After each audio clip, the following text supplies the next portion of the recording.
All right. You tell us your name and your position here at the Mountain Brook Police Department. My name is Jason Carmack. I am the patrol lieutenant. I am responsible for the patrol division. Very good. And were you working with Mountain Brook on September 11th, or? I was. Very good. So can you kind of set the scene for us, where you were and how you heard about the attacks in New York? I was in the police academy at the time.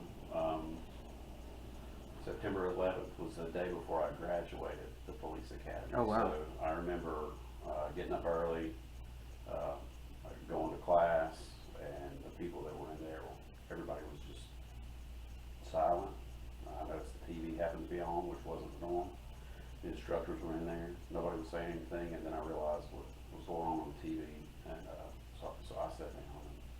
And, the rest of my classmates kind of filtered in, and we pretty much sat there all day. We didn't have any class, we didn't do anything, and nobody really said a whole lot.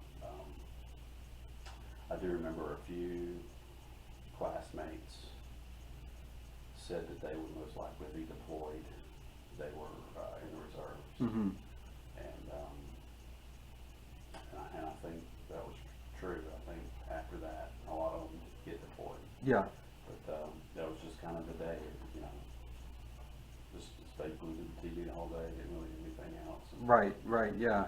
Like it seemed like that for the next several days. It was just kind of watching and rewatching all of that happening.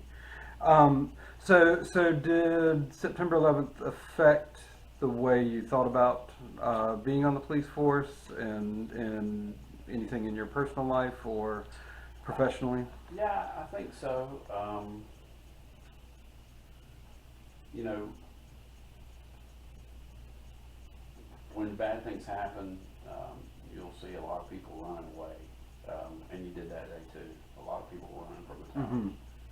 But, you know, you see the police and the firemen running to the threat. Mm-hmm.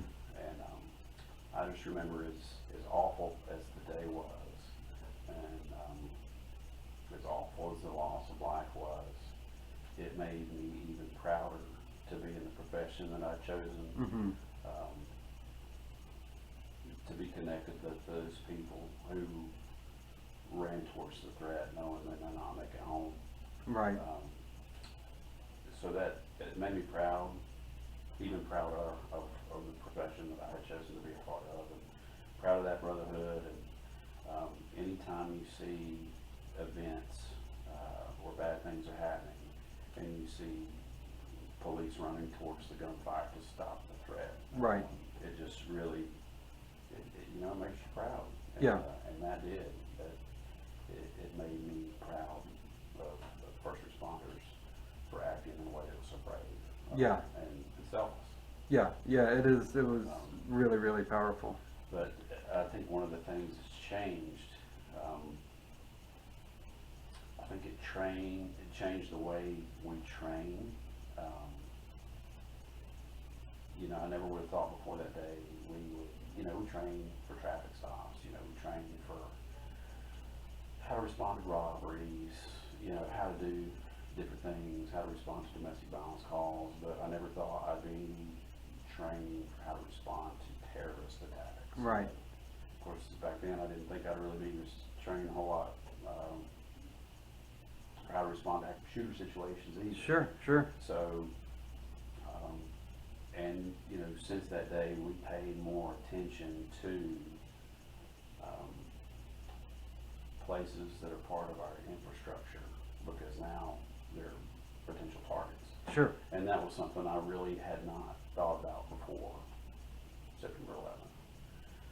But I think that's something that people in the profession in general really didn't anticipate having to learn about, Sure. train for, or think about. But now it's sort of embedded in our training.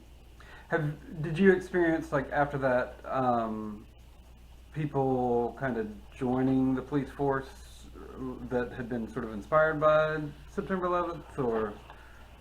I don't know that I did. I felt like I noticed more people joining the military Mm-hmm. after that as a result. Maybe they did. They probably Yeah. did some, join police departments, fire departments because of that, but,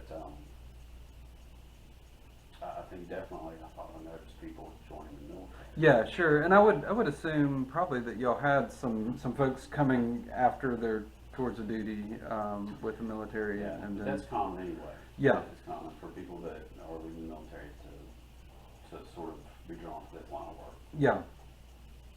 Very good. Well, any thoughts on what you'd like people to know or remember after September 11th? I mean, one thing we've talked about is just the way that the nation came together, you know, Yeah. during that. Like, there was no political parties. It was, you know, we're all Americans. But Yeah, and that's one of the biggest things I remember. The country really came together. And it's too bad it takes something like that to bring us together. Because, you know, I feel like we're pretty divided right now. right, And it's a shame. And I feel like in a lot of ways is not as much patriotism as you'd like to see, as much respect for people who've made the ultimate sacrifice, whether it be in law enforcement, military, what have you. right, But, you know, it's just sad that it takes something like that to pull us all together. But man, we were unified. You know, Right. And it would be so nice for us to be like that again. Yeah. Hopefully without yeah, such the a horror, horrific yeah, event. But I just remember never having felt like that as far as the country being unified like that. It was Right. It was amazing. And we're fortunate in Mountain Brook to have a lot of community support here, more so than other communities, I think. But it was even more so then. yeah, So for sure. it'd be nice for the country to be unified like that again, just without the horrific event. But Yeah, it really stuck with me how unified I felt like we were as a country, how much support I felt like our servicemen and women had, and how much support our first responders had, and you know how much people really appreciated the country. absolutely. Yeah, and I feel so lucky that we have the 9/11 memorial right here in Mountain Brook. It's humbling to get to walk past that Yeah. every day. Yeah. Good stuff. Well, Jason, we sure appreciate it. Thank you. You taking time out of your day to talk with us. Yeah. We're going to put these up on YouTube and hoping to kind of collate a DVD type thing that we'll have for circulation at the library. That's all. And we'll see you. You're going to be there on September 11th for the memorial service. Yeah. I guess you and Katie are gonna do that. Yeah, and hopefully we'll get some interviews done that day as well. Well, thank you so much.